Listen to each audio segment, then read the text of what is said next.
It's a breaking news update to a story we first broke on our Cleveland 19 News mobile app. Cleveland paramedics, EMTs, and dispatchers are fighting the city for PTSD support in their new contract. The city of Cleveland just sent their union a letter asking to throw out an arbitrator's ruling. Investigator Sarah Goldenberg found police and fire have protocol in place, but EMS workers do not. It's a story you'll only see on Cleveland 19. They're there when you need them the most. Dispatchers answering 911 calls in emergencies. They answer the phone call, they have no idea what they're getting into. Ambulances rushing to the scene to save lives. It's part of their job, but they're people too. Gunshot wounds involved, kids involved in domestic violence situations. Paul Maluish is president of the Cleveland Association of Rescue Employees, or CARE. They represent about 300 dispatchers, paramedics, and EMTs. He's also a paramedic himself. He says paramedics, EMTs, and dispatchers with Cleveland EMS don't have protocol in place to deal with PTSD after a call. Our other safety forces, police and fire, both have PTSD. They have a process of trying to get people into PTSD. Here's one example where a paramedic really needed it. This crew has had 2 newborn full arrests, which is cardiac arrest. The one paramedic really had issues this morning.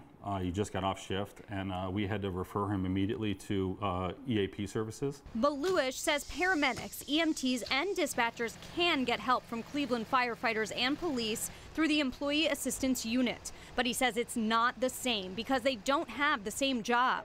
Fire and police have their specific people that they go to. EMS, we don't have anyone to go to. We don't know what fire goes through. We don't know what police goes through. Sometimes after traumatic calls, police officers and firefighters hold debriefings. EMS does not. If police or fire are not involved in the city, we do not get debriefings. It's basically, hey, we know you had a bad call. Go ahead and hurry up, take the next call. A study last year found 10% of EMS personnel have been diagnosed with PTSD. And another study found 3.5% of dispatchers reported PTSD symptoms. But you really question yourself on, did you do everything you could do? Is there anything you could have done better? Was there any circumstances that would have been better to have this outcome be better? CARE's union contract ends next April. They want PTSD addressed in their new contract, falling under hazardous duty injury, or HDI. So if a doctor diagnoses mental trauma, paramedics, EMTs, and dispatchers could take paid leave.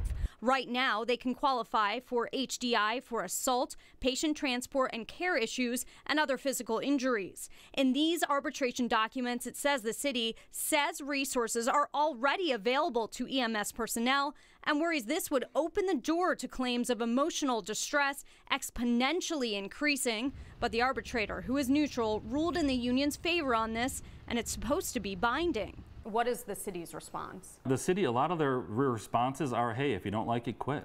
And that's just not appropriate. It's people came in this career, they know what they're doing, they do. They know what they're getting into. But no one ever tells you how you're going to be able to react to what you're going to see. I mean, everyone processes things differently.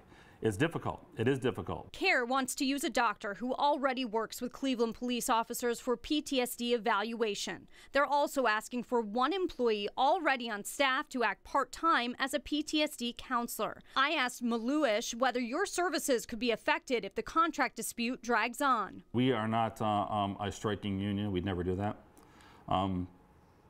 Our job is to take care of citizens, not sit there and delay care to them. CARE says there are other issues with the contract, but PTSD protocol is the main sticking point. They say they were willing to give up some things just to get PTSD addressed. They started a peer support group to recognize signs of trauma, but they say that's not enough. Getting answers, Sarah Goldenberg, Cleveland 19 News.